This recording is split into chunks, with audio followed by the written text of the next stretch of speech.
বাজারে কিছু প্রবেশাধিকার চাইছি, বিশেষত সাফটার অধীনে যেন আমাদেরকে সুযোগ সুবিধা দেওয়া হয়।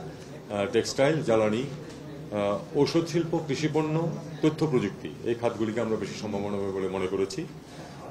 এছাড়া কৃষি, মৎস্য এবং প্রাণী সম্পদ ক্ষেত্রেও সহযোগিতার সম্ভাবনা আছে।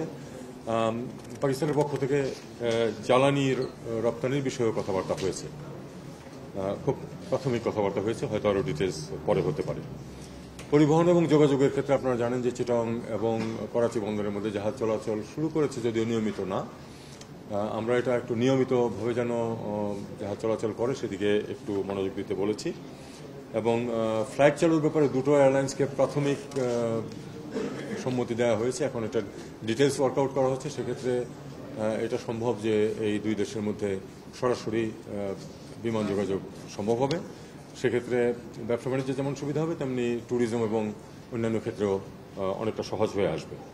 আমরা শিক্ষার ক্ষেত্রে উচ্চশিক্ষায় যার যেখানে সুবিধা আছে সেখানে পারস্পরিক কিছু বৃত্তি বাড়ানোর কথা বিষয়ে আলাপ আলোচনা হয়েছে।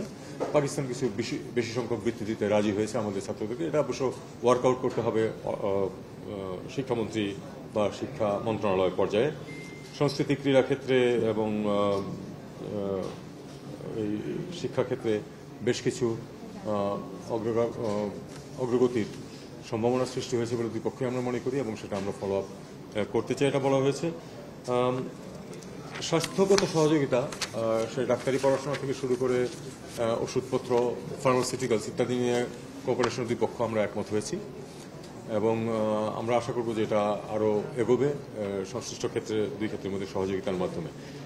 প্রকৌশল, কৃষি, সেচ ইত্যাদিতে আমাদের পরস্পরের অভিজ্ঞতা বিনিময় এবং আমাদের যারা বিজ্ঞানীরা আছেন তাদের মধ্যে রিসার্চ কাজের বিনিময়ের ব্যাপারে কথাবার্তা হয়েছে। দেশের দ্বিপাক্ষিকের বাইরে আঞ্চলিক সহযোগিতা, আপনারা জানেন যে সার্ক তো এক ধরনের মরিবান্ড অবস্থায় আছে। এর বাইরেও অন্যান্য যেসব সংগঠন আছে সেগুলিতে দুই পক্ষ আমরা সহযোগিতা সাধারণত করে থাকি, সেটা আমরা উল্লেখ করেছি, এবং এই সহযোগিতা বজায় থাকবে, বৃদ্ধি পাবে, এ নিয়েই আমাদের মধ্যে কথাবার্তা হয়েছে। মধ্যপ্রাচ্যের ব্যাপারে যে গাজার যে অ্যাট্রোসিটিস, যে জেনোসাইড চলছে, এ ব্যাপারে আমাদের দুই দেশেরই মোটামুটি অবস্থান একই, এবং আমরা দুই পক্ষই চাই যে এই অবস্থার অবসান হোক, এবং এই যে ক্ষুধাকে একটা অস্ত্র হিসেবে ব্যবহার করা হচ্ছে, এটা আমরা ঘোরতর বিরোধিতা করেছি দুই পক্ষই। মিয়ানমারে কয়েক দশক ধরে যে নির্যাতন চলছে এবং যার প্রেক্ষিতে গত 8 বছর যাবৎ আমাদের এখানে বিপুল সংখ্যক রোহিঙ্গা এখানে ক্যাম্পগুলোতে আছে। পাকিস্তানেও বেশ কিছু রোহিঙ্গা আছে, প্রায় 2 লক্ষ তারা আমাদেরকে জানালেন। তো আমরা পাকিস্তানের সমর্থন চেয়েছি যে আমরা যে এটা তাদেরকে দেশে ফিরিয়ে দেওয়ার চেষ্টা করছি, এক্ষেত্রে আন্তর্জাতিক সমর্থন আদায়ের যে আমরা চেষ্টা করছি, সেখানে পাকিস্তান আমাদেরকে সহায়তা করবে তাদের পক্ষে যতটুকু করা সম্ভব। তাদের নিজেদের দেশেরও রোহিঙ্গারা আছে, তারাও চায় যে সব রোহিঙ্গা ফেরত যাক। আর আজকের বৈঠকের পরপর আপনারা জানেন যে 6টি কাগজ সই হয়েছে, একটা তার মধ্যে দ্বিপাক্ষিক চুক্তি এবং 5টি সমঝোতা স্মারক। চুক্তিটি হচ্ছে কূটনৈতিক এবং অফিসিয়াল পাসপোর্টধারীদের ভিসা অব্যাহতি সংক্রান্ত চুক্তি। এটা আপনারা জানেন যে অনেক দেশের সাথে আমাদের আছে, পাকিস্তানের সাথে হলো যে কূটনৈতিক এবং অফিসিয়াল পাসপোর্টধারীরা বিনা ভিসায় পাকিস্তানে যেতে পারবেন। সাধারণ নাগরিকদের ভিসার ক্ষেত্রে পাকিস্তান আমাদেরকে জানিয়েছে তারা অনেক ইজ করেছে, একদিনের মধ্যে ভিসা দিচ্ছে তারা, এবং একদিনের মধ্যে ভিসা দিচ্ছে, এবং অনেক ক্ষেত্রে ভিসা অন অ্যারাইভেলও কোনো কোনো ক্ষেত্রে দিচ্ছে। আমরাও, আপনারা জানেন যে আমরা এ ব্যাপারে অনেক ইজ করেছি, আগে যেরকম রেস্ট্রিকশন ছিল সেগুলো দূর করা হয়েছে, এবং এ ব্যাপারে দুই পক্ষই আমরা চাই যে মানুষের যাতায়াত যাতে সহজ হয়। বাণিজ্য বিষয়ে একটি যৌথ ওয়ার্কিং গ্রুপ নিয়ে সমঝোতা স্মারক হয়েছে। সাংস্কৃতিক বিনিময়ের জন্য একটা সমঝোতা স্মারক হয়েছে। ফরেন সার্ভিস একাডেমি দুই দেশের, তার মধ্যে সমঝোতা স্মারক হয়েছে। বাংলাদেশ সংবাদ সংস্থা এবং অ্যাসোসিয়েট প্রেসের পাকিস্তানের মধ্যে একটা সমঝোতা স্মারক হয়েছে, এবং বিআইএসএস এবং আইএসএসআই এর মধ্যে পাকিস্তানের আমাদের বিআইএসএস এর মধ্যে একটা সমঝোতা স্মারক হয়েছে পারস্পরিক সহযোগিতার জন্য। সবশেষে আমরা আসলে দুই দেশের মধ্যে বহুমাত্রিক দৃঢ় সম্পর্ক আরও বাড়ানোর ব্যাপারে গুরুত্ব আরোপ করেছি, বিশেষ করে বাণিজ্য বিনিয়োগ ইত্যাদির ক্ষেত্রে, যেটা সরাসরি দেশের জন্য, মানুষের জন্য কল্যাণ বয়ে আনবে। অনেক ক্ষেত্রে আমাদের দুই দেশের অর্থনীতি সম্পূরক বা পরিপূরক ভূমিকা পালন করতে পারে সেই জিনিসগুলি আমরা কিছু আইডেন্টিফাই করার চেষ্টা করেছি।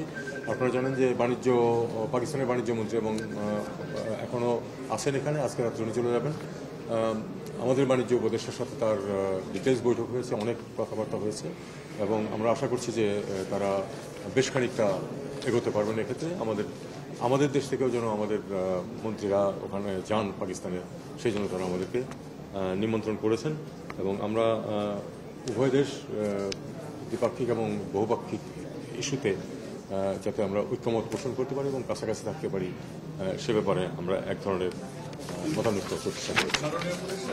আপনি প্রারম্ভিক বক্তব্যে বলেছেন যে আলোচনার অন্যান্য বিষয়ে বহুমাত্রিক সম্পর্ক বাড়ানোর ব্যাপারে আলোচনা হয়েছে এবং অনিষ্পন্ন অমীমাংসিত বিষয়গুলো নিয়ে আপনাদের বৈঠকে আলোচনা হয়েছে।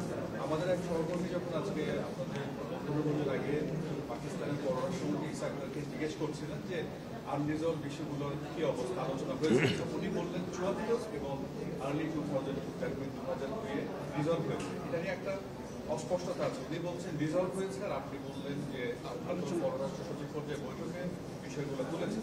তাহলে এই আনরিজলভ বিষয়গুলো থেকে তাদের পজিশন কি আমাদের এ বিষয়ে আর কারো প্রশ্ন থাকলে করে ফেলছি, কারণ আমি একবারে উত্তর দেবো। ওকে, আনুষ্ঠানিকভাবে গণহত্যাগুলো আনুষ্ঠানিকভাবে ক্ষমা চাওয়ার বিষয়ে কোনো আলোচনা হয়েছে কিনা, পাওনার বিষয়ে কি আলাপ করেছে?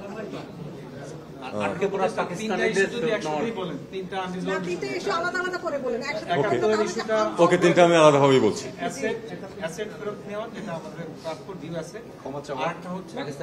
পাকিস্তানি নাগরিকদের ফেরত নেওয়া এবং 71 অ্যাট্রোসিটির বিষয়ে ক্ষমা চাওয়া, এই তিনটা বিষয়ে স্পষ্ট কোনো